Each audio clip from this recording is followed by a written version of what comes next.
Then what about Sal Vindagnyr? I have seen that name on stone tablets on Dragonspine, but I'm afraid the only things left of that place are its ruins.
An unimaginable war took place in Teyvat, causing destruction on an unprecedented scale. The world itself was on the verge of collapse. But I didn't give up on searching for a way to turn the tides, even after the death of the Dragon King.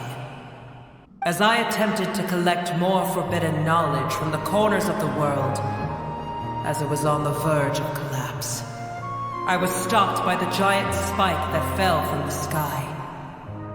Sand dunes arose where there was only forest.